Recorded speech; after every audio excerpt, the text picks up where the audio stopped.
Dobar dan, ja sam dr. Zoran Tomašević, internista, onkolog i zaposlen za stalno u opštoj bolnici Acıbadem Belmedic. Karcinom debelog creva predstavlja jedan od najčešćih maligniteta i kod nas i u svetu i među vodećim uzrocima ne samo morbiditeta nego i mortaliteta. I ono što je još značajnije, iako je to od ranije bila bolest starijeg životnog doba, danas se sve više i češće viđa kod mlađih, ali nešto o tome kasnije, dakle, nekim faktorima rizika za to.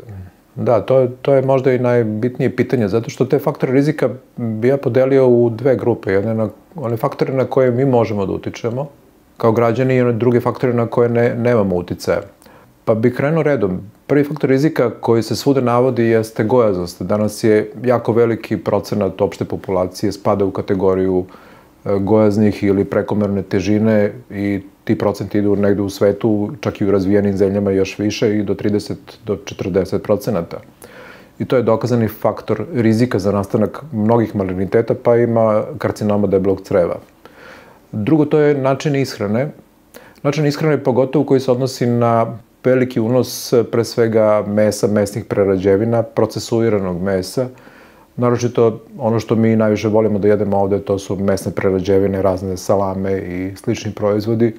Zatim korišćenje nekih konzerviranih proizvoda koji sadrže recimo masne stvari. Preprženo ulje je isto veliki faktor rizika, zato što se u višestrukom prženju ulja stvaraju neke supstance kao što je akrolejni, koji su direktno kancerogene i povećavaju rizik za razvoj karcinoma debelog creva.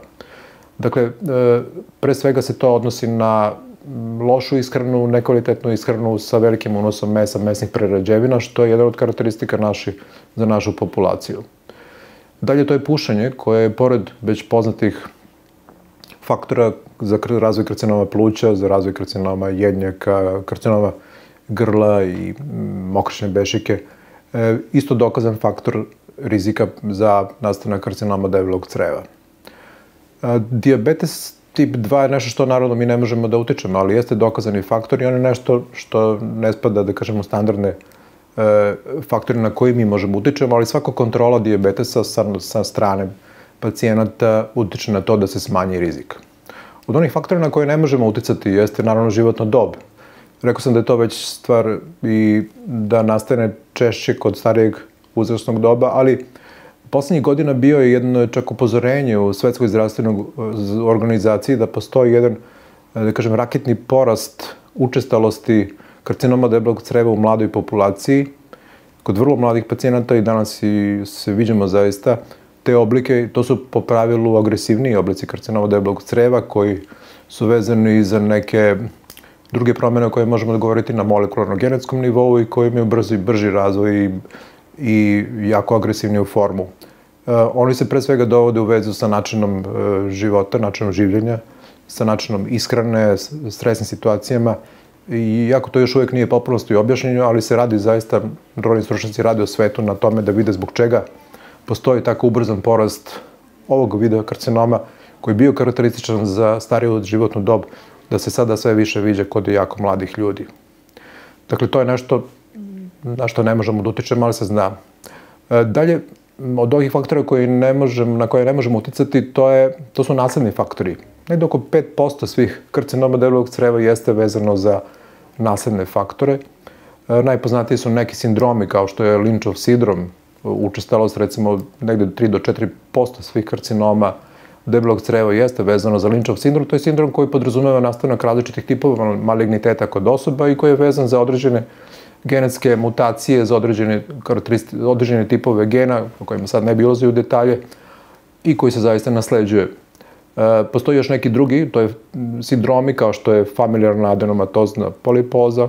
Dakle, to su pacijenti negde oko do 1 do 2% pacijenata koji imaju karcinom debelog creva, imaju taj FAP sindrom i koji karakteriše veliki broj polipa i koji su nasledni, zaista, i to uglavnom pacijenti znaju. I postoje neki ređi nasledni sindromi kojih ima 3 do 4.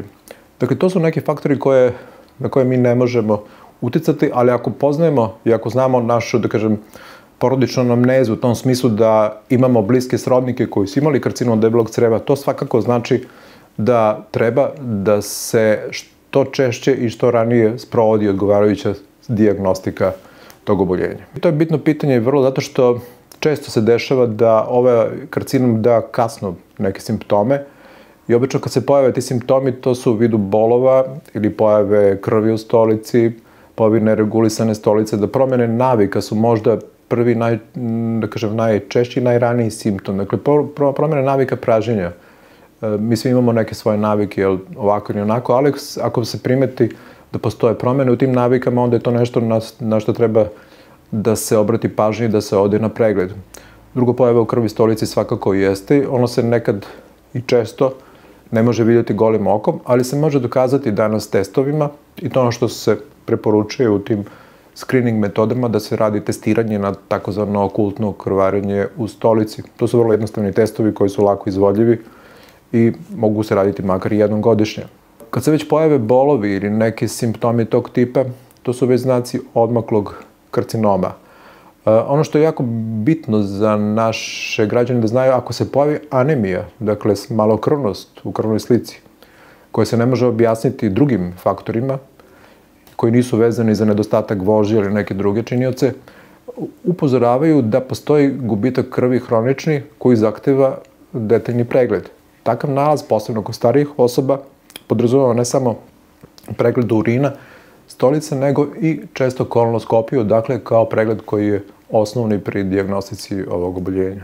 Naravno, to je jedan od najznačajnijih stvari zato što rano otkrivanje karcinoma utiče na preživljavanje. Dakle, pacijenti koji imaju bolest koja je, kažemo, u ranom stadijumu, što znači rani stadijum? To je karcinom koji nije probio zid creva, koji nije zahvatio regionalne limfne žlezde i još većoj meri koji se nije proširio na odoljene organe. Dakle, oni pacijenti kod kojih je tumor ograničen na sam zid creva, da nije probio, se nalaze u ranom stadijumu bolesti i njihova prognoza je jako dobra nakon operacije. I ti pacijenti ne zahtevaju po pravilu dodatno lečenje.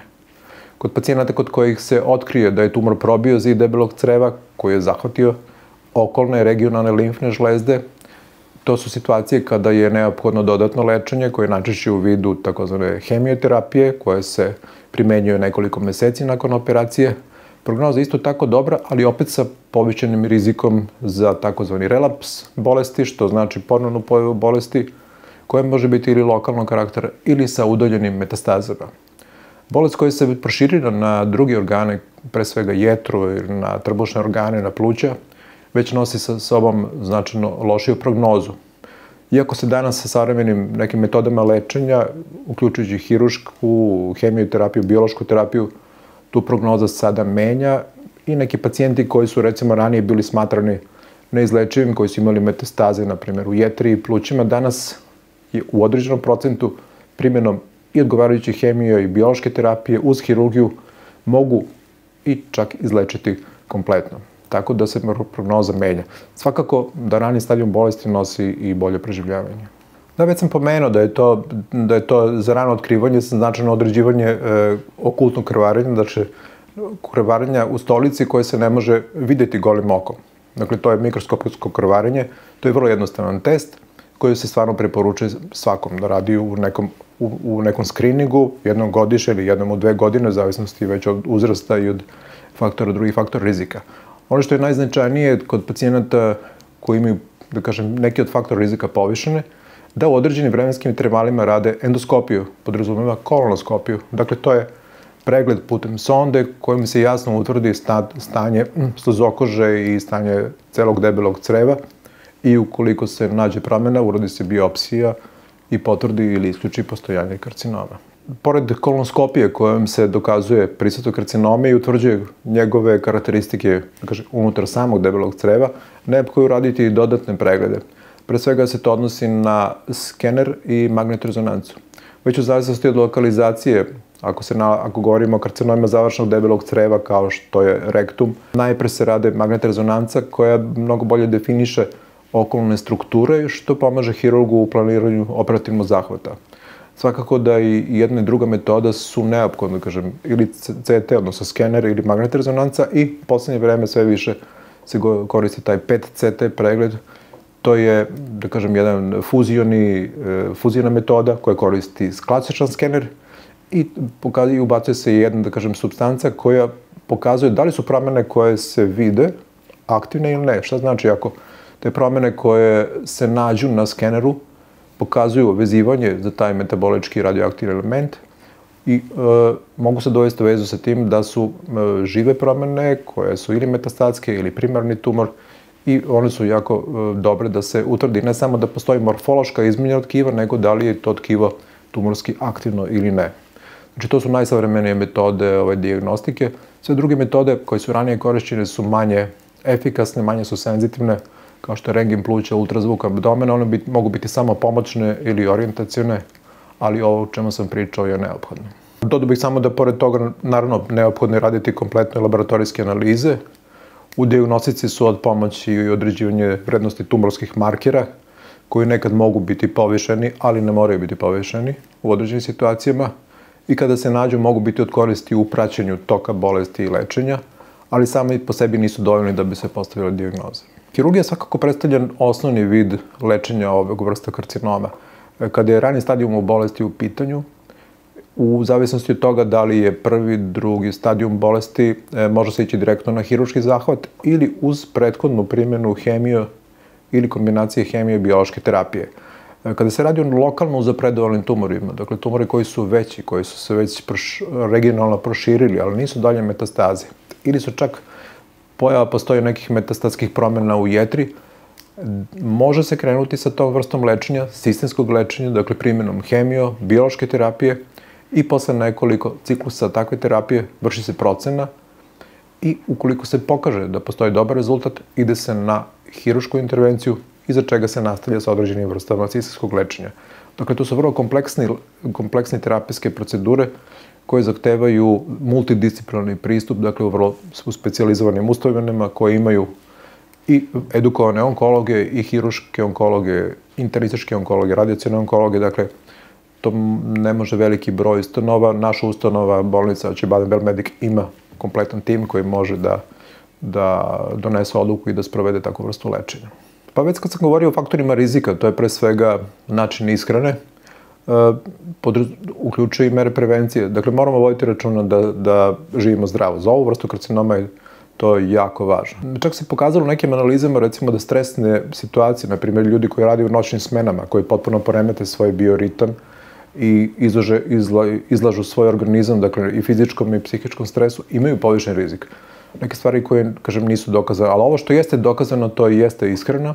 Način ishrane je da bude sa što manje crvenog procesuiranog mesa, što manje tih konzerviranih stvari, da kažem, namirnica, pa ajde da nabranite i pa recimo prženih raznih grickalica, što zovemo čips, smoke, tako. To su sve stvari koje sadrže te neke namirnice koje se prže na ulju, ono čemu sam govorio, i koje povećavaju rizik. Drugo, izbjegavati pušenje, izbjegavati alkohol, koji je isto faktor rizika koji nisam pomenuo. Dakle, treba svesti na najmanju moguću meru.